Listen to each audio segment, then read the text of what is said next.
जय हिंद दोस्तों, स्वागत करता हूं आपका आपके फेसबुक यूट्यूब चैनल बलिदान वॉरियर में। दोस्तों, ये हमारी साइंस की चौथी क्लास है। इससे पहले 3 हो चुकी है। अगर आपने वो नहीं देखी हो तो आप उसे भी देख लीजिए। इसमें हम मोस्ट आईएमपी क्वेश्चन 1000 जो railway group T NTPC technician सभी में प्रीवियस ईयर में पूछे गए हैं, वो सभी क्वेश्चन लेकर आए हैं। तो पहले क्वेश्चन देखते हैं। आज का पहला क्वेश्चन है कि निम्न में से किसमें सबसे अधिक लोहा पाया जाता है। मोस्ट आईएमपी क्वेश्चन है, तो इसका सही आंसर है हरी सब्जी। हरी सब्जी में सबसे अधिक लोहा पाया जाता है। प्रश्न 2, तड़ित चालक का आविष्कार किसने किया। तो दोस्तों, इसका सही आंसर है बेंजामिन फ्रैंकलिन। बेंजामिन फ्रैंकलिन ने तड़ित चालक का आविष्कार किया था। प्रश्न 3, किस पादप को शाकीय भारतीय डॉक्टर कहते हैं। तो इसका सही आंसर है आंवला। प्रश्न 4, लिटमस पत्र किससे प्राप्त होता है। तो लिटमस पत्र जो है वो लाइकेन से प्राप्त होता है। तो ऑप्शन डी इसका सही हो जाएगा, एक लाइकेन से। प्रश्न 5, पानी का घनत्व किस ताप पर अधिकतम होता है। मोस्ट टाइम पे क्वेश्चन है कि पानी का घनत्व किस ताप पर अधिकतम होता है। तो इसका सही आंसर है 4 डिग्री सेल्सियस। प्रश्न 6, विश्व का प्रत्येक पदार्थ अत्यंत सूक्ष्म कणों से मिलकर बना होता है, यह किसने दिया था। यह नियम किसने दिया था, पूरा क्वेश्चन यह हो जाएगा, क्वेश्चन कटा हुआ है कि यह नियम किसने दिया था।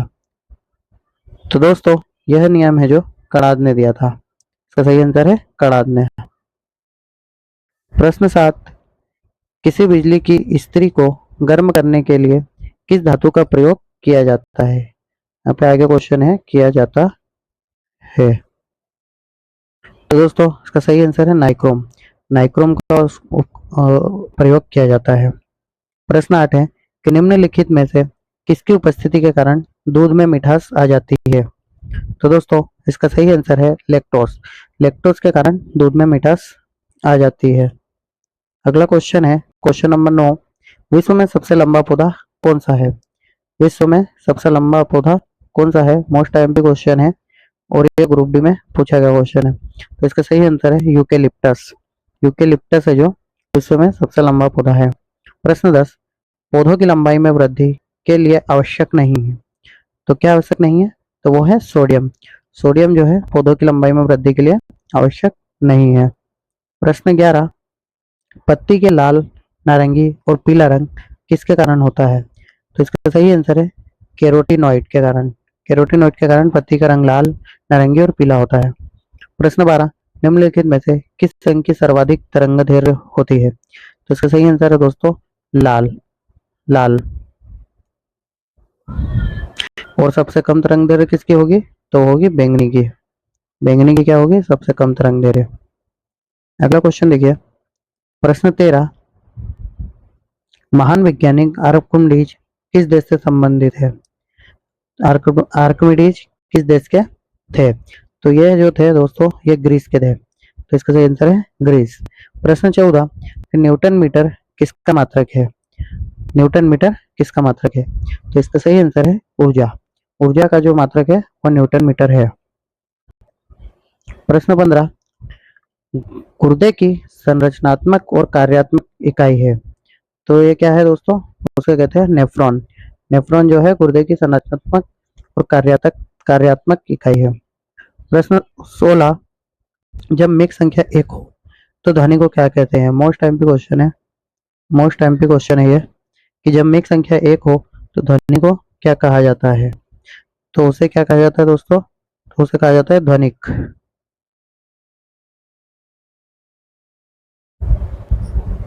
क्या कहा जाता है, उसे कहा जाता है ध्वनिक। ध्वनिक कहा जाता है। प्रश्न 17, किस पौधे में बीज होता है लेकिन फल नहीं। मोस्ट एमपी क्वेश्चन है दोस्तों। मोस्ट एमपी क्वेश्चन है, ग्रुप डी में पूछा गया क्वेश्चन है कि किस पौधा में बीज होता है लेकिन फल नहीं। तो इसका सही आंसर है साइकस। प्रश्न 18, centre for DNA fingerprint and diagnostics कहाँ अवस्थित है। तो ये दोस्तों हैदराबाद में है।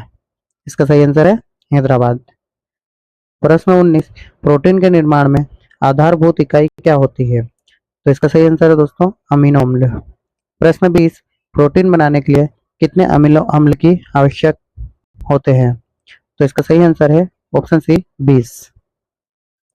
प्रश्न 23, निम्नलिखित में से किसके द्वारा दूध खट्टा होता है?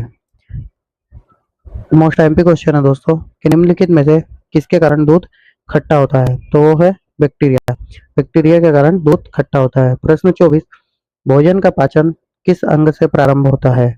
तो भोजन का पाचन जो है वो मुख से प्रारंभ होता है या मुंह से प्रारंभ होता है? तो सही आंसर हो जाएगा मुंह। प्रश्न 25, विटामिन ए का सबसे अच्छा स्रोत क्या है? तो विटामिन ए का सबसे अच्छा स्रोत क्या है दोस्तों? गाजर। तो इसका सही आंसर है गाजर। प्रश्न 26, कि कोशिका का ऊर्जाग्रह किसको कहा जाता है? तो दोस्तों कोशिका का ऊर्जाग्रह माइटोकॉन्ड्रिया को कहा जाता है। तो इसका सही आंसर है ऑप्शन सी माइटोकॉन्ड्रिया। प्रश्न 27, विश्व पर्यावरण दिवस किस दिन मनाया जाता है? इसका सही आंसर है ऑप्शन सी 5 जून। प्रश्न 28, कैंसर संबंधी रोगों का अध्ययन होता है किसमें होता है या क्या कहते हैं उसे जिसमें अध्ययन करते हैं? तो उसे कहते हैं ऑन्कोलॉजी। ऑप्शन सी इसका सही आंसर हो जाएगा।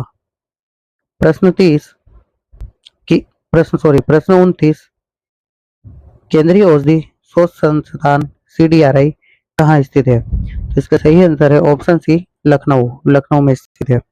प्रश्न 30, परमाणु में प्रोटॉन कहाँ होते हैं? नाभिक के भीतर, नाभिक के बाहर, नाभिक और कक्षक दोनों में या कक्षक में? तो इसका सही आंसर है नाभिक के भीतर। नाभिक के भीतर जो प्रोटॉन उपस्थित होते हैं। प्रश्न 31 देखते हैं। प्रश्न 31, भारी जल का रासायनिक सूत्र क्या है? तो इसका सही आंसर है D2O। D2O जो है ये भारी जल का रासायनिक सूत्र है। प्रश्न 32, नाभिकीय रिएक्टर में भारी जल का प्रयोग किस रूप में किया जाता है? किस रूप में किया जाता है दोस्तों? तो मंदक के रूप में किया जाता है। तो सही आंसर हो जाएगा मंदक। प्रश्न 33, रेडियो कार्बन डेटिंग किसकी उम्र ज्ञात करने के लिए प्रयुक्त किया जाता है? तो यह है सही आंसर है जीवाश्म की। जीवाश्म की उम्र का ज्ञात करने के लिए रेडियो कार्बन डेटिंग का प्रयोग किया जाता है और यह मोस्ट एमपी क्वेश्चन है। इससे पहले यह एलपी टेक्नीशियन में पूछा गया क्वेश्चन। प्रश्न 34, धान का प्रसिद्ध रोग खेरा रोग किसके कारण होता है? मोस्ट एमपी क्वेश्चन है कि धान का प्रसिद्ध रोग खेरा रोग किसके कारण होता है? तो ये दोस्तों जस्ता की कमी के कारण होता है। तो इसका सही आंसर हो जाएगा ऑप्शन डी जस्ता। जस्ता की कमी के कारण। प्रश्न 35, रक्त का शुद्धिकरण कहाँ होता है? तो रक्त का शुद्धिकरण जो है किडनी में होता है। तो इसका सही आंसर है किडनी। प्रश्न 36, सूर्य विकिरण का कौन सा भाग सोलर कुकर को गर्म करता है? तो इसका सही आंसर है ऑप्शन बी अवरक्त किरणें। अवरक्त किरणें है जो सोलर कुकर को गर्म करता है। प्रश्न 37, निम्नलिखित में से कौन शरीर को गर्म रखने हेतु उत्तरदायी है? तो इसका सही आंसर है वसामय ऊतक। वसामय जो ऊतक होते हैं वो शरीर को गर्म रखते हैं। प्रश्न 38, श्वेत प्रकाश जब प्रिज्म से गुजरता है तो जो वर्ण सबसे कम विचलित होता है उसे क्या वो कौन सा रंग है? तो वह है लाल रंग। तो इसका सही आंसर है लाल। प्रश्न 39, नवजात शिशु में हड्डियों की संख्या लगभग कितनी होती है? तो होती है दोस्तों नवजात शिशु में जो हड्डियों की संख्या 300 होती है और पुरुषों में 206 हड्डियां होती है। प्रश्न 40, संसार में सबसे तेज बढ़ने वाला पौधा कौन सा है? तो वो है बांस। बांस का पौधा सबसे तेजी से बढ़ता है। प्रश्न 41, मानव शरीर में लाल रक्त कण का निर्माण कहाँ होता है? तो वो होता है अस्थि मज्जा में। तो इसका सही आंसर है अस्थि मज्जा। प्रश्न 42, रेफ्रिजरेटर में थर्मोस्टेट का कार्य क्या है? तो इसका सही आंसर है दोस्तों ऑप्शन सी एक समान तापमान बनाए रखने के लिए थर्मोस्टेट का प्रयोग किया जाता है। प्रश्न 43, विटामिन सी का रासायनिक नाम क्या है? तो इसका सही आंसर एस्कॉर्बिक एसिड जो ऑप्शन बी में है। विटामिन सी का रासायनिक नाम क्या है? एस्कॉर्बिक एसिड या एस्कॉर्बिक अम्ल। प्रश्न 44, मानव शरीर में यूरोस्थी कहाँ पाई जाती है? तो यह दोस्तों छाती में पाई जाती है। इसका सही आंसर ऑप्शन सी छाती। प्रश्न 45, ऊनी कपड़े सूती वस्त्रों की अपेक्षा गर्म होते हैं क्योंकि वे इसका ताप के अच्छे शोषक होते हैं। ऑप्शन बी ताप के अच्छे वितरक होते हैं। ऑप्शन सी सूती वस्त्रों से भारी होते हैं। ऑप्शन डी ताप के अच्छे रोधक होते हैं। तो इसका सही आंसर ऑप्शन डी ताप के अच्छे रोधक होते हैं। प्रश्न 46, ब्लड बैंक किसे कहा जाता है? तो दोस्तों ब्लड बैंक जो है प्लीहा को कहा जाता है, जो ऑप्शन सी में है, तो हमारा ऑप्शन सी सही हो जाएगा। प्रश्न 47, कंप्यूटर का जनक किसे कहते हैं? तो दोस्तों कंप्यूटर का जनक चार्ल्स बेबेज को कहते हैं, तो बेबेज जो ऑप्शन ए में है, तो हमारा ऑप्शन ए सही हो जाएगा। प्रश्न 48, निम्नलिखित में से कौन अधिकतम ध्वनि प्रदूषण का कारण है? मोस्ट टाइम पे क्वेश्चन है, पहले भी पूछा जा चुका है रेलवे में। तो जो है जेट उड़ान ये सबसे अधिकतम ध्वनि प्रदूषण का कारण बनता है, तो हमारा ऑप्शन डी है जो सही हो जाएगा। प्रश्न 49, कि निम्न में से किसमें रक्त नहीं होता है किंतु श्वसन करता है? तो इसका सही आंसर है हाइड्रा। हाइड्रा में रक्त नहीं होता है परंतु यह सांसें लेता है। प्रश्न 50, किस ग्रंथि को लुप्त हो जाने से आदमी बूढ़ा हो जाता है? तो जो थाइमस ग्रंथि होती है दोस्तों, वो अगर लुप्त हो जाती है तो आदमी बूढ़ा होते जाता है, तो ऑप्शन बी हमारा थाइमस ग्रंथि सही हो जाएगा।